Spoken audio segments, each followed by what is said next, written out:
पढ़ाओ, अपने बच्चों को खूब पढ़ाओ,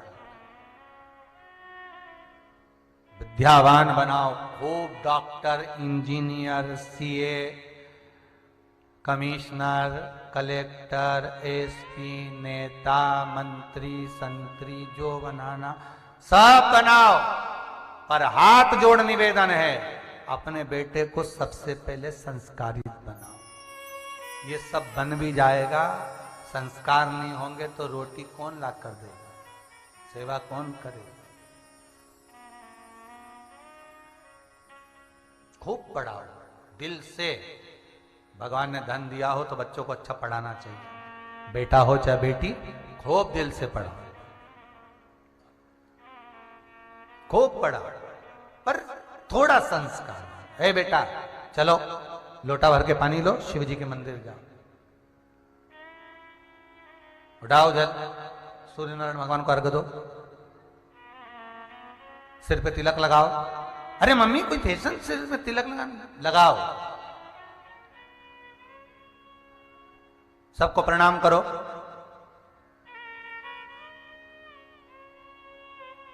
एक हाथ उठाया, इधर से उधर तक दादा दादी को सबको प्रणाम कर लिया, ताई चाचा को प्रणाम कर लिया, हाथ से वो बच जाए। पर माँ ने एक बार भी नहीं किया। माँ तो खुश हो गई, प्रणाम तो कराना, इतना तो झुक गया नहीं। अरे तो पूरा झुका नहीं, इतना झुक गया नहीं।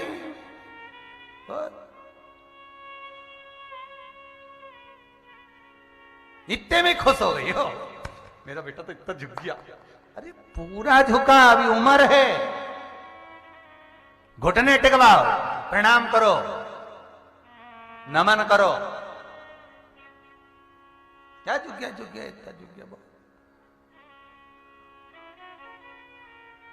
सिखाओ बच्चों को, संस्कार श्रेष्ठ हो तो जीवन आपरूप सार्थक हो।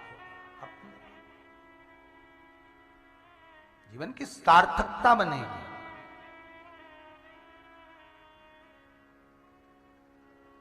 और जब जीवन की सार्थकता सिद्ध हो महाराज, तब आनंद की अनुभूति आप रूप हो।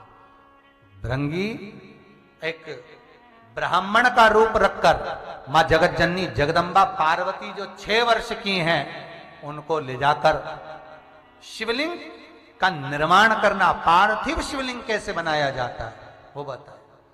अब शास्त्र कितनी सुंदर बात कह रहा है। स्कंद पुराण कहती है और लिंग पुराण कहती है। लिंग पुराण के अंतर्गत कहा भगवान विष्णु को शिवलिंग का निर्माण करना भृंगी ने सिखाया।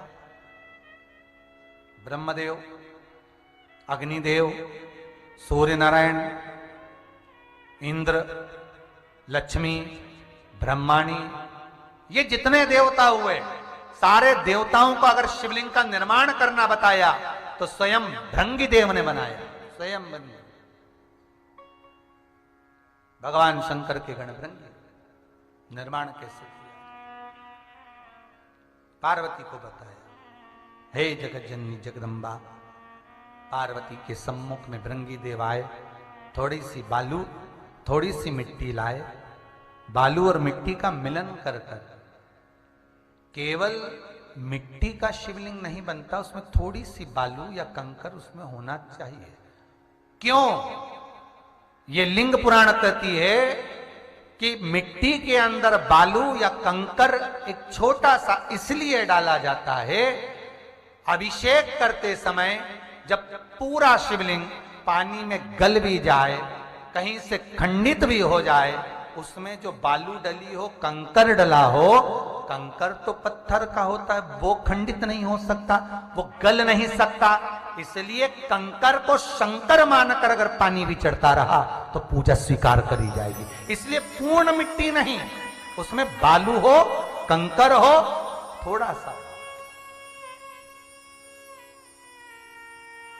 और बहुत सीखने वाली बात है महाराज जी, बहुत प्रेम से सीखिएगा।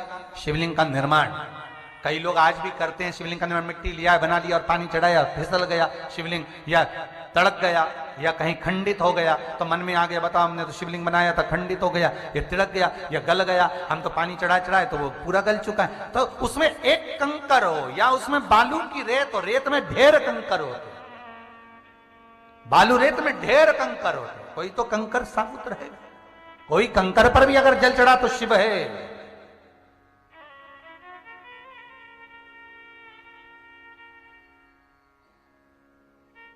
शिवलिंग का निर्माण करना भृंगी देव बता रहे हैं। पार्वती माता को देखकर जगदम्बा, ये जो शब्द है जगदम्बा, ये शब्द भृंगी देव ने माता को दिया है। भृंगी देव, हे जगदम्बा, हे जगदम्बे।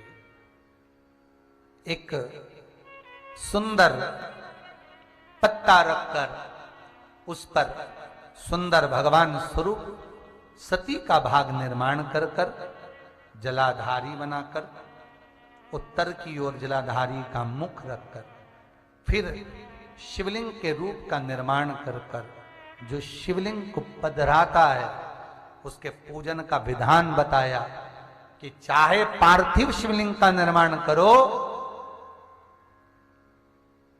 चाहे घर के अंदर शिवलिंग रखो, छोटा शिवलिंग का निर्माण होना चाहिए। हां, अगर किसी मंदिर का निर्माण हो रहा है,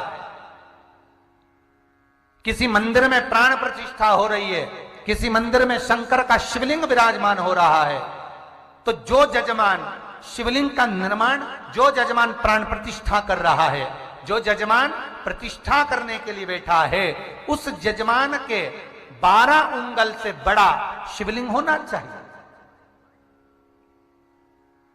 अगर मंदिर में शिवलिंग है, कहीं बाहर अगर शिवलिंग है, तो यजमान जो पूजन करे उससे 12 उंगल बड़ा शिवलिंग, हाँ 12 उंगल से और बड़ा शिवलिंग होगा तो वो कोई दिक्कत नहीं है, उससे फल ही मिलेगा। पर मंदिर के अंदर देव पूजन के लिए जो मंदिर बनाए जाते हैं उसमें 12 उंगल से अगर नीचे का शिवलिंग होता है तो वो श्रेष्ठता नहीं देगा।